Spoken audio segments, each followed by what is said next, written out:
In Generation 4, the most significant mechanical change in the entire Pokemon franchise was made: the physical special split. Prior to Gen 4, an attack being physical or special was based purely on the type of the attack. For example, fire-type moves were always special attacks. Even Fire Punch was a special attack. And Ghost-type attacks could only be physical. Even Shadow Ball was a physical attack. But after the physical special split, every type could have both physical and special attacks. This was pretty much universally considered a positive change for the franchise, and for the most part it was. It expanded the options available in the game and provided many Pokemon with new stab options that actually matched their primary attacking types. A Pokemon like Crawdaunt, for example, made no sense before the physical special split. It was a physical attacker with stab types that could only be special. The physical special split was a logical and intuitive change, and it really felt like this is how the game should have worked from the beginning. Most players probably aren't even aware that it was ever any different, but I would like to defend the pre-physical special split mechanics a little bit, specifically in the context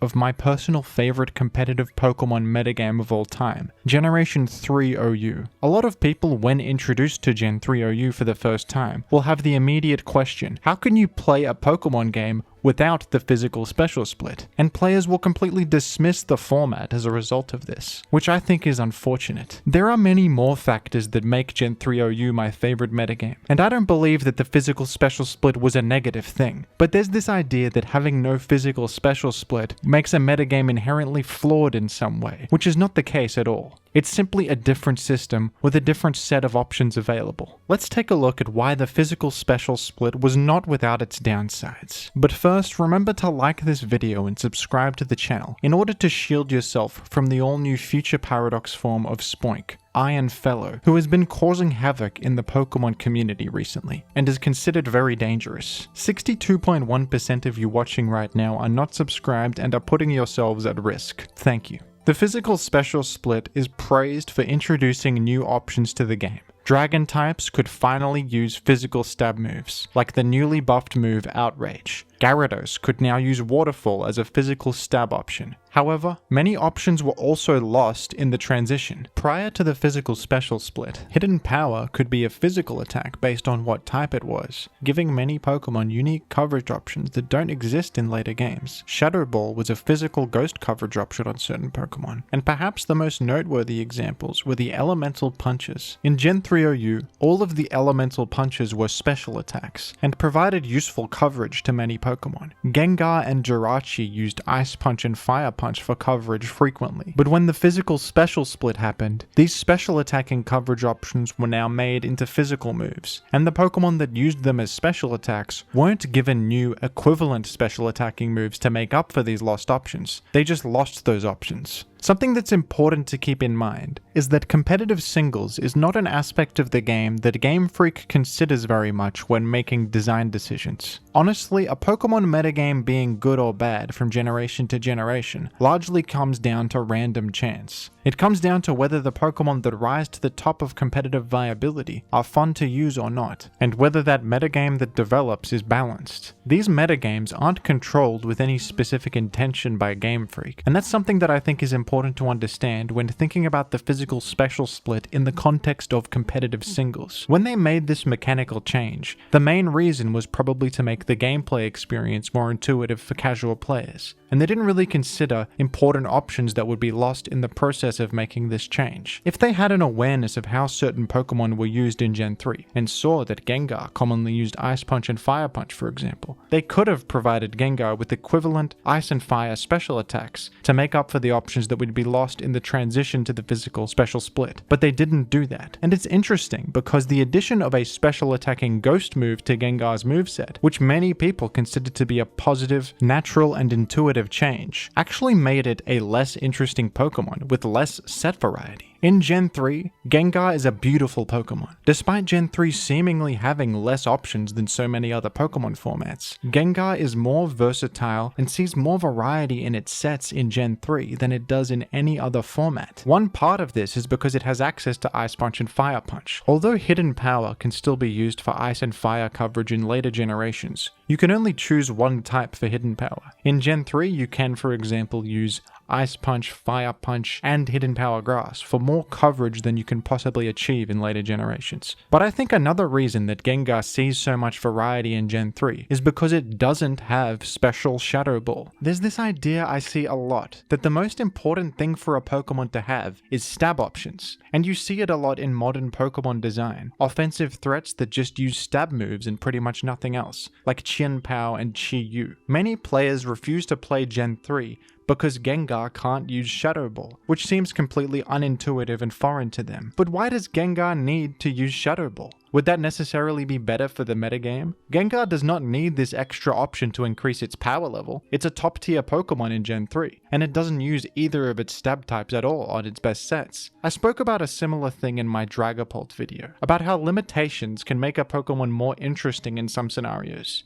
If Dragapult had an easy to fit physical stab option like Shadow Claw, that would just dominate its movesets and be the primary way to use it. It might even push it over the edge into brokenness. The fact that this Pokemon doesn't have an easy auto-include option like that has given it more set variety and made it a more interesting Pokemon, which is why I find it strange that so many people advocate for Dragapult receiving Shadow Claw, just because it would make sense. As if Dragapult, a top tier Pokemon in both Gen 8 and 9 OU, needs the help. In Gen 4 onwards, Shadow Ball and Focus Blast became pretty much auto-includes on any Gengar set, and the set variety of this Pokemon was seriously diminished. Even though it might make more sense, it's a less interesting Pokemon now. In Gen 3, although Thunderbolt and Ice Punch are the two most popular moves on Gengar due to this being a good coverage combination, they aren't auto-include options at all. Gengar is probably the most customizable Pokemon in the format. You can mix and match coverage based on what gaps your team needs to fill, and the amount of utility options at your disposal is also vast. I mean, look at this Gengar example moveset on Smogon. Have you ever seen this many slashes on a Smogon analysis page before? I could make a whole deep dive video exploring the nuances of Gen 3 Gengar and all its options, so I won't go into too much detail. But it's clear to see that the lack of these obvious options that dominate its movesets in later generations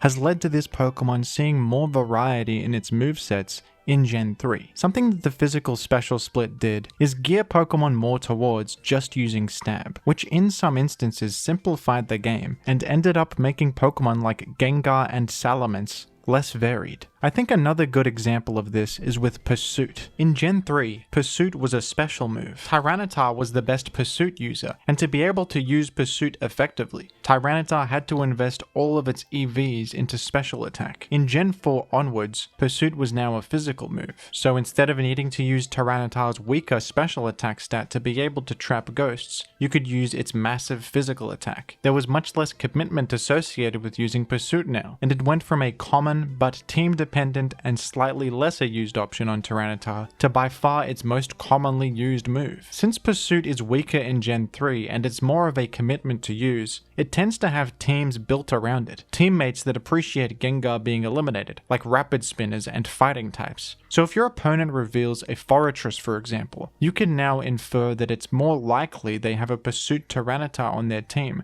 to support this Forretress. This can inform your decision making and allow you to anticipate an incoming Pursuit Tyranitar on your Gengar and plan accordingly. The low power of Special Pursuit on Tyranitar and the commitment associated with using it creates this dynamic where team archetypes need to form around it to justify that commitment, and therefore an astute player can make observations about an enemy's team that inform their decision making. The lower power of the move also allows Gengar to be able to play around it more easily. Gengar can EV itself to live a single Pursuit, and also with the help of Giga Drain can even set up situations where it 1v1s Tyranitar after the Giga Drain healing. In Gen 4, since Pursuit is now Tyranitar's most common option, and there's pretty much no commitment associated with using this move, it's so generally powerful and useful that it doesn't require teammates that benefit from certain targets being trapped the same way. This means that if you're using a Gengar or another Pursuit-weak Pokemon in Gen 4, a Pursuit Tyranitar could always be on the enemy's team at any time, and because of Pursuit's much higher power as a physical move on Tyranitar, EVing to live Pursuit is now impossible. It will always KO you. Gengar's best form of counterplay against Tyranitar in Gen 4 is to land a Focus Blast against it, which is an inaccurate move, and catching a Tyranitar coming in really feels like a leap of faith sometimes. You're not really inferring that they could have a Tyranitar based on clues you've received throughout the game. They could just always have one at any time because of how good and easy to fit on teams it is. The dynamic between Gengar and Tyranitar in Gen 4 is just much less interesting because of the physical special split. They're both incentivized to use more obvious options and also have less room to breathe against one another. Maybe they could have kept Pursuit as a special attack in the transition, or created a new special attacking equivalent to Pursuit and removed the physical Pursuit from Tyranitar's moveset. They could have carefully considered which Pokemon they gave which versions of Pursuit to manage these interactions.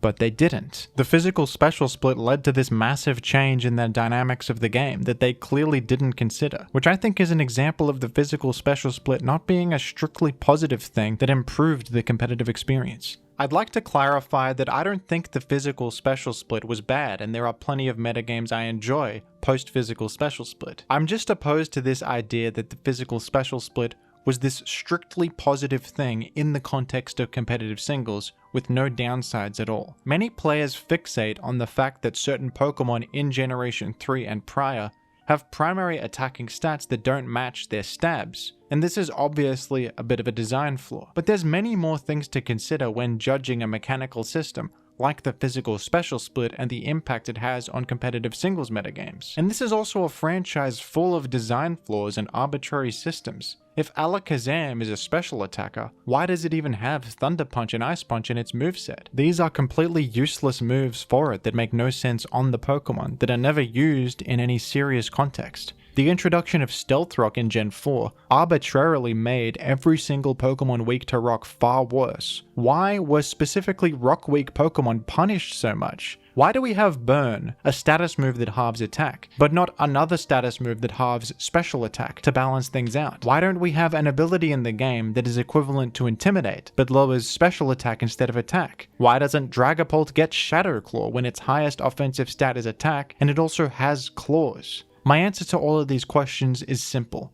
Who cares? The game is the game. A Pokemon metagame being good has nothing to do with how many of the mechanics are exactly symmetrical and balanced in this surface level way of thinking. Every single Pokemon metagame has arbitrary systems that lead Pokemon with certain qualities to rise to the top of viability. And a Pokemon metagame being good comes down to whether those Pokemon that rise to the top are fun to use, match up fairly against each other, and create interesting interactions, team structures, and gameplay. That's what matters.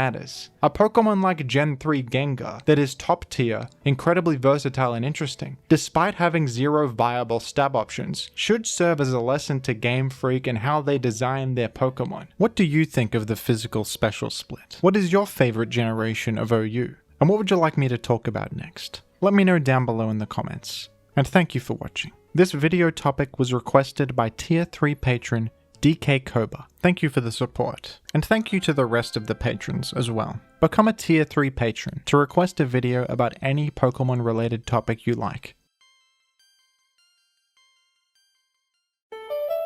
The money got different, cause of what I'm spending. The money got different, oh, it's cause of what Patron! I'm spending. Whoa, The money KO got by different, one hit! It cause scattered of what I'm spikes! spending. The money got different.